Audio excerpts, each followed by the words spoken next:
Muntasir fantasy এটি সেলিম আল দীনের প্রাথমিক পর্যায়ে নাটক চর্চার সঙ্গে সম্পর্কিত।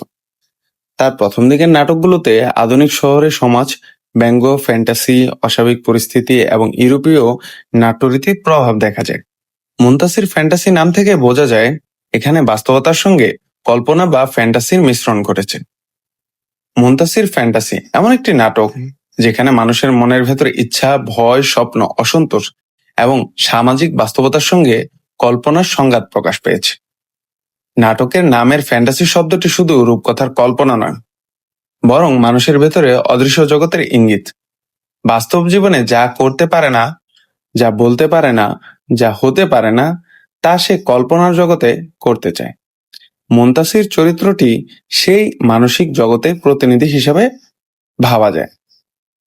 এই নাটকে বাস্তবতা সরলভাবে উপস্থিত নয়, বরং বাস্তব জীবনে অসঙ্গতি, সামাজিক ভণ্ডামি, মানুষের আত্মপ্রবঞ্চনা এবং ক্ষমতার প্রতি আকর্ষণকে ফ্যান্টাসির মাধ্যমে দেখানো হয়েছে। মুনতাসির হয়তো এমন একজন মানুষ যে নিজের বাস্তব অবস্থান নিয়ে সন্তুষ্ট নয়। সে বড় হতে চায়, ক্ষমতাবান হতে চায়, স্বীকৃতি পেতে চায়, নিজের দুর্বলতা ঢাকতে চায়, কিন্তু তার এই চাওয়াগুলো ভেতরে আছে হাস্যরস, ব্যঙ্গাত্ম এবং করুণতা। নাটকটি আমাদের শেখায় এবং দেখায় মানুষ অনেক সময় নিজের বাস্তব জীবনের সীমাবদ্ধতা মেনে নিতে পারে না। সে নিজের চারপাশের সমাজকে বদলাতে পারে না, তাই মনের ভেতর একটি বিকল্প জগৎ বানিয়ে নেয়। সেই জগতে সে নিজের ইচ্ছে মতো মানুষ, ঘটনা, পরিস্থিতিকে সাজায়, কিন্তু এই কল্পনার জগতে শেষ পর্যন্ত তাকে মুক্তি দেওয়া হয় না, বরং তার ভেতরে শূন্যতা আরো স্পষ্ট করে তোলে। মুনতাসির ফ্যান্টাসিতে সেলিম আল দীনের সম্ভবত আধুনিক মধ্যবিত্ত মানুষের মানসিক সংকটকে ব্যঙ্গ করেছে।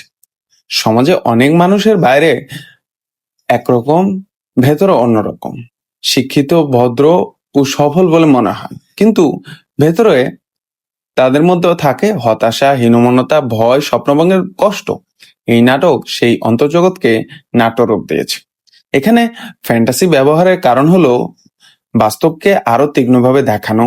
সরাসরি বাস্তব বলে অনেক সময় তা সাধারণ মনে হয়, কিন্তু কল্পনার আবরণে বাস্তবতাকে দেখলে তার অস্বাভাবিকতা বেশি চোখে পড়ে। সেলিম আল দীনের এই কৌশল সমাজের অসঙ্গতি তুলে ধরেছেন। সহজ ভাষায় বলতে গেলে মুনতাসির ফ্যান্টাসি মানুষের মনের ভেতরের লুকানো নাটক। এখানে একজন মানুষের স্বপ্ন, ব্যর্থতা, আত্মপ্রেরণা বা আত্মপ্রতারণা ও সমাজের প্রতি অসন্তোষ প্রকাশ পেয়েছে। নাটকটি আমাদের শেখায় শুধু কল্পনা নিজের মধ্যে রাখলে বড় হয় না, বাস্তবকে বদলাতে হলে নিজের ভেতরে ভয়, মিথ্যা, ভণ্ডামির মুখোমুখি হতে হয়।